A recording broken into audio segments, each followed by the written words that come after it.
নমস্কার, আমি তন্দ্রা। কেমন আছেন সবাই? আশা করি সবাই ভালো আছেন, আর আমিও ভালো আছি। আমার আরও একটি নতুন ব্লগে আপনাদের সবাইকে স্বাগত জানাই। আসলে এই কদিন একেবারেই ইচ্ছে করছিল না যে রোজ ব্লগ শ্যুট করে আবার এই যে এডিট করা, এগুলো আমার কাছে জানি না কেন একটা ঝামেলা মনে হচ্ছিল, আর একদমই মনে হচ্ছিল না। তো সেই জন্য স্টপ রেখেছিলাম। আমি জানতাম যে আমার চ্যানেলটার ভীষণই ক্ষতি হচ্ছে, তবে যে জিনিসটা আমার ভালো লাগে না করতে, সেই জিনিসটা জোর করে আমি একদমই পারি না করতে। যখন যেটা ভালো লাগে তখন সেটাই করি, সেই ধরনেরই একটা মানুষ আমি। তো এক্ষেত্রেও সেটা হয়েছে যে একেবারে আমার ভালো লাগছিল না, তার জন্য স্টপ করে রেখে দিয়েছিলাম। মনে হয়েছিল আবার যখন আমার মনে হবে, মন থেকে যখন আবার চাইবো, তখন কিন্তু আমি আবার জোর কদমে শুরু করব আমার কাজ। তো এই তো সেটাই শুরু করেছি। এই 7:15 মতো বাজে, আর এখন থেকে ব্লগটা শুরু করছি। আমার হাজব্যান্ড এখন কিন্তু তাড়াতাড়ি উঠে পড়ে। মানে যখন আমি ব্লগ শুরু করতাম তখন আপনাদের প্রায় দিনই বলে রাখতাম যে আমার হাজব্যান্ড দেরি করে ওঠে, আর তাতে আমার কিন্তু বিছানাটা গোছাতে বেশ অসুবিধা হতো। তো এখন একটু তাড়াতাড়ি ওঠে, যার কারণে সকালবেলায় উঠেই আমি বিছানা গুছিয়ে তারপরে যাই নিচে চা করতে। এই ঘরের যে বিছানাটা ছিল, এই যে পুতুল আর বালিশটা, সেটা আমি বাড়ি গিয়েছিলাম, তার কারণে এটা আমি আলমারির মধ্যে ঢুকিয়ে রেখেই গেছিলাম, কারণ ধুলো পড়বে, কেউ তো থাকবে না। তো সেই জন্যই এখন তো চলে এসেছি, তার জন্য এখন এগুলো বার করে আবার রেখে দিলাম। এগুলো রাখলে বেশ দেখতে ভালো লাগে, আর যখন আমার ঘরে আছে তখন একটু সাজিয়ে গুছিয়ে রাখলে তো বেশ ভালোই লাগে দেখতে, তাই না?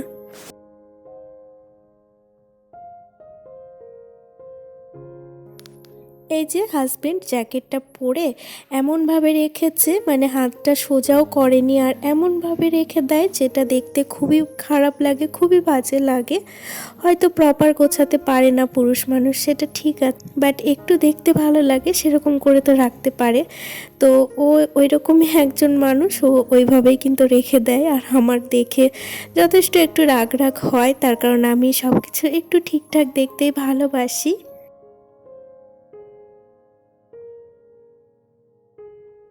তো যাই হোক, উপরের ঘর গোছানোটা পুরোপুরি কমপ্লিট হয়ে গেছে, আর এই যে নিচে চলে আসলাম এখন চা করতে। সকালবেলায় কদিন ধরে গ্রিন টিটাই খাচ্ছি। আমি তো বরাবরই গ্রিন টি খেতে ভালোবাসি, বাট হাজব্যান্ড পছন্দ করতো না। তবে ওকে অনেক ভিডিও দেখিয়েছি যে গ্রিন টি খাওয়া কিন্তু বেশ উপকার, আর তারপরে ও একটু খেতে চায়। আর কিছু ড্রাই ফ্রুটস নিয়ে নিয়েছি সাথে, এই একটু কাজু আছে, আলমন্ডস তো রাত্রেবেলায় ভেজানো ছিল, ছোলা আর আলমন্ডসটা।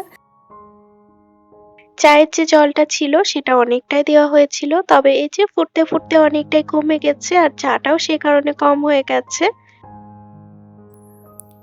আর এই যে হাজব্যান্ডকে দিয়ে এখন বসে পড়েছি এখানে চা খেতে, কারণ এই যে সোফাটা আছে এখানে কিন্তু সূর্যের আলো প্রবেশ করে সকালবেলায়, আর শীতকালে সকালবেলা রোদ মানে সেটা তো, সেই লোভটা তো আর সামলানো যায় না, তাই না?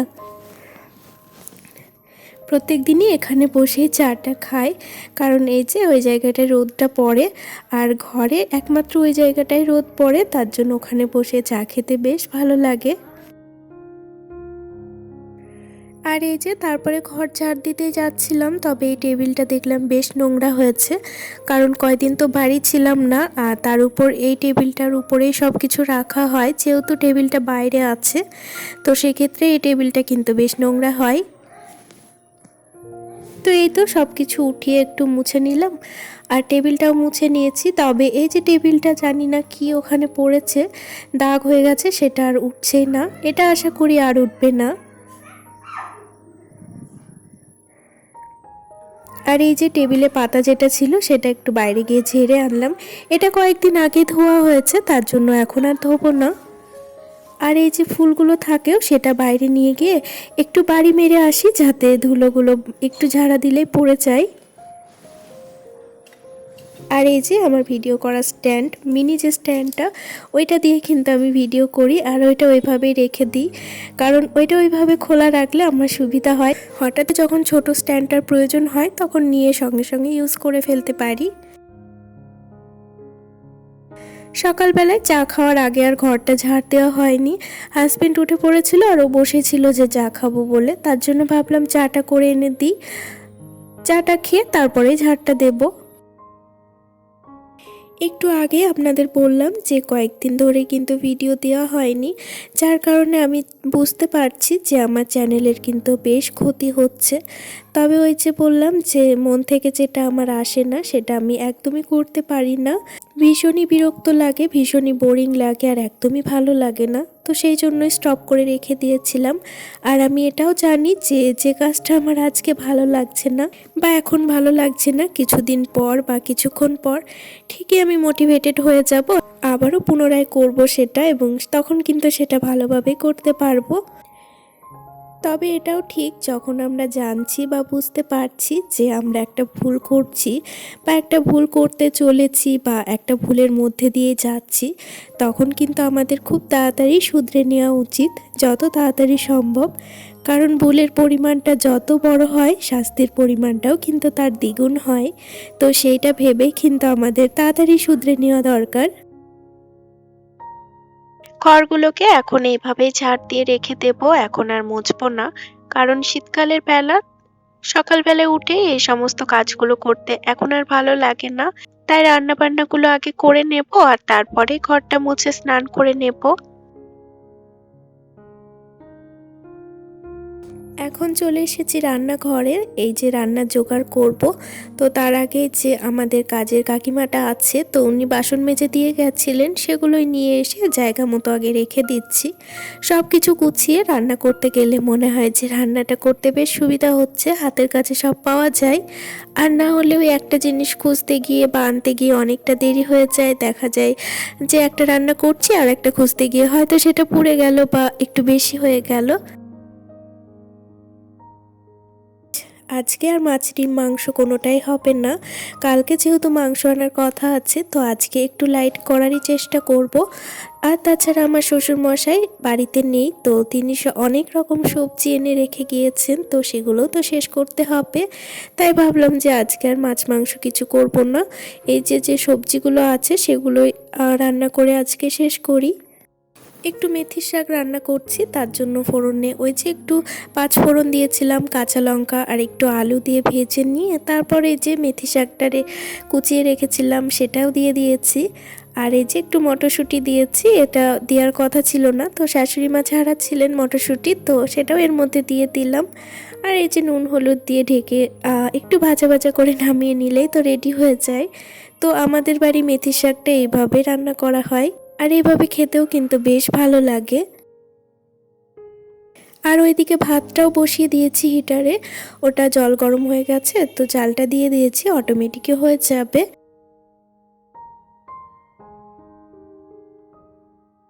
আর এইদিকে বাঁধাকপি রান্না করব, তো তার জন্য একটু কেটলিতে গরম জল করেছিলাম, আর সেটাই এর মধ্যে দিয়ে একটু ভিজিয়ে 5-6 মিনিট রেখে দেব। একটু নরমও হবে আর কফির যে গন্ধটা থাকে সেটাও চলে যাবে। আর এই যে বাঁধাকপিটা ভেজানো থাক, ততক্ষণ ডালটা একটু সম্বরা দিয়ে নেব। আজকে মুসুর ডালই করেছি, ওই যে কালকে মাংস হবে বলে আজকে সবটাই হালকা পাতলা রান্না করেছি।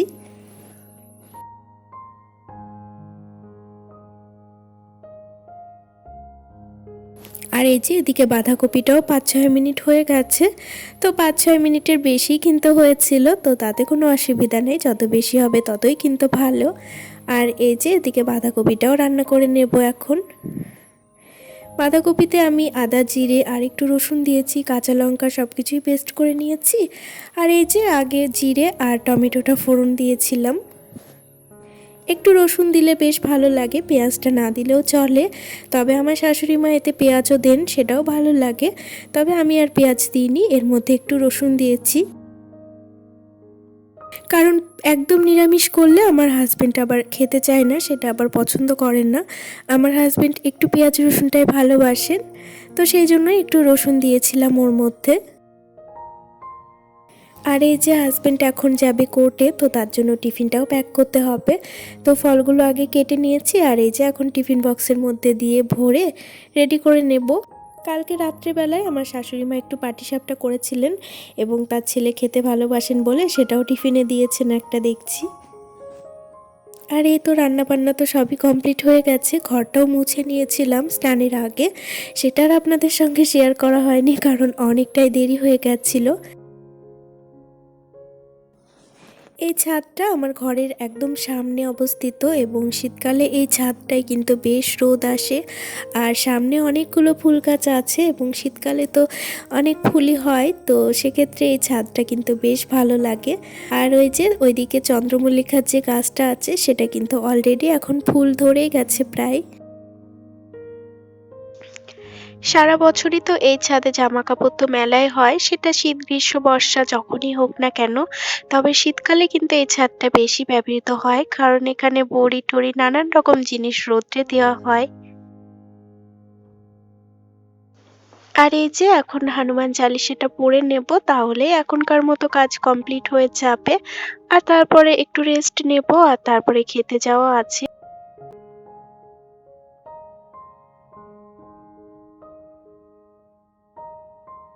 আজকের ভিডিওটি আপনাদের কেমন লাগলো তা একটি কমেন্ট করে জানাতে ভুলবেন না।